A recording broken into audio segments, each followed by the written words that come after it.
Yo, what's up, everybody? It is Tuesday, November 7th. I wanted to do a barbecue and I lit up the grill and then it died out. I didn't realize I was out of propane. So that sucks. So I got to get some more propane. Anyway, let's talk about the market. The market was up today. Started off a little shaky. I sent out an email to my subscribers saying buy the dip on the opening. And sure enough, it went up. And that's because, I've been telling you guys that the flows, by the way, if you haven't caught on to this by now, like I literally give you in advance, almost to the exact day, and sometimes even to the exact day of when things are going to happen based on these flows. And like, since I've been really studying this stuff and kind of quantifying it and putting it into, like a trading and investment strategy, I mean, it just blows my mind when I think about people, and I'm talking about like serious people on Wall Street, like, they're looking at pictures on a chart, they're drawing lines, they're discussing Fed policy, which they don't really even understand. I mean, all this stuff now seems so, it is so unscientific. And it's just like, it's like another world of, people just talking about stuff, trying to inject meaning into things where either there's no meaning or they have absolute zero understanding. And the more you understand what I do and what I give you, and again, I don't want to personalize this like it's me. No, I just exposed you to this stuff. That's all. But the more you see it, I think it becomes very clear that what's out there in terms of investment advice, and I'm not talking about people like Warren Buffett who, his whole approach is based on value, which I respect. And I don't see how you cannot respect that, because I think he's like the fifth richest guy in the world right now. And he never created anything. No industry, no business, no new innovation, no new science, no nothing. But all just investing in stocks. And a lot of his fortune came from stocks that, people would today would call like boring stocks, So I don't take, there's a lesson to be learned from him for sure. But the other thing is getting back to what I've been teaching you guys about these flows, about how they regulate and they drive everything. I mean, you can see, and I give you stuff like months in advance. I told you about September 15th, we're going to have a tax train and then another tax train on October 15th. And that period, right, it turned out to be like the worst period. What were they talking about? Like since 2020 or something like that, I forget, or the worst period. And then I said it was gonna snap back. I gave you even the exact date that it was gonna snap back, and now they're saying it was, it's like the best week in the market in I don't know how long. And I told you that like in months in advance. So believe, it's not just about believing it, folks. It's a scientific approach. All right, now let's get to what's going on. They're not allowed to talk about. Yesterday was a drain of 11 billion. Okay, that was the first drain of the month. So I think we stall here now for a couple of days, but it's nothing ominous and it's nothing to get really concerned about.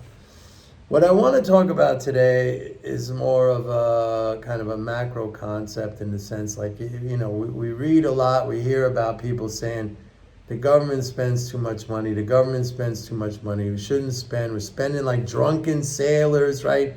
They always use that. That's stupid. There still are drunken sailors. I don't know. To me, that's like a kind of a 1940s, comment. Anyway, so let me think of a scenario. Suppose, you live in a society where there's an authority in place, a government. There's a government in place, and the government says everybody in this society has to own a car, and if you don't own a car, you're going to be punished. You're going to be punished, either we can take away some of your assets, or worst case, we can put you in jail. Everybody has to own a car. Everybody. It's mandated by the government. Now, at the same time, the government is the entity that produces the cars. They build the cars. Okay? So the government says everybody in the society has to own a car, and if you don't own a car, there's going to be dire consequences. And the government makes the cars. Now the government says, we're not going to make any cars. So how are people going to get cars to satisfy the requirement? They're not going to be able to get cars to satisfy the requirement. Everybody's going to be screwed. Maybe that's an extreme example. Let's say the government only makes a certain amount of cars because people are screaming, you're making too many cars. Cut back on the cars. So I don't know, there's 330 million people in the society, in the country, and the government only makes 300 million cars. 30 million people are not going to have cars. And let's say even out of the 330 million or the 300 million who get the cars, they not only want a car to satisfy the requirement of the government, maybe they want an extra car to drive around in. All right, so basically they're demanding from the government not just 300 million cars or 330 million cars to satisfy everybody, but they're maybe 300, maybe double that, 660 million, because everybody wants to satisfy the requirement, plus they want a car to drive around in, or maybe 150 million more, so maybe 480 million, 330 million to satisfy the government's requirement, an extra 150 million for some people who want to drive around in the car.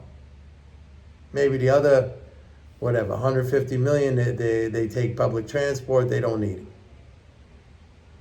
You see what I'm talking about? The government has to create the cars in order for us to have them to satisfy the requirement. This is exactly what spending is all about. I mean, if they don't spend, where did the dollars come from to pay the taxes?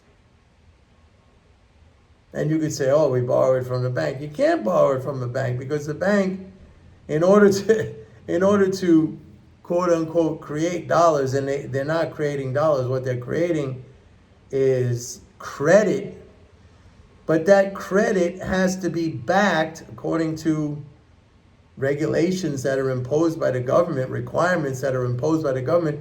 That credit, those credits have to be backed by a certain amount of government money, right? 10%.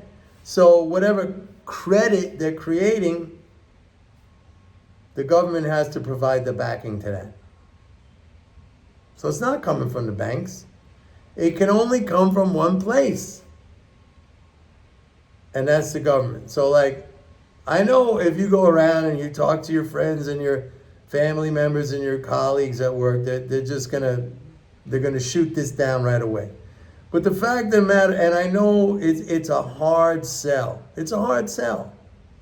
Because when we pay taxes, it feels like, we're sending our money to the government for the government to spend. But all it is again, it's the monopoly game.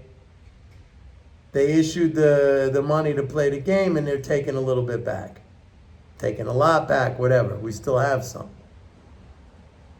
So that's what it boils down to. So everyone's saying we got to, and I don't think it's you guys. I think you guys understand it, but the media, politicians, all the politicians, everybody running for president. You don't hear one presidential candidate saying, this is how it works, folks. You have to understand, they're all saying we spend too much money, We got to cut back. And eventually that's what's going to happen. Social Security's bankrupt, blah, blah, blah. Eventually that's what's going to happen. That they're going to create an austerity environment thinking that we need the dollars that people have to continue to spend. When in actuality, the dollars that people have are provided by government spending. That's how it works. You can't drain the swimming pool until you fill it up with water. That's how it works, folks. That's how it works.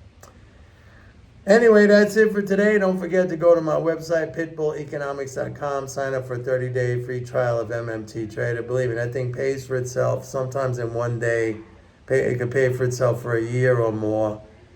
So I don't know what you guys are waiting for. Bye.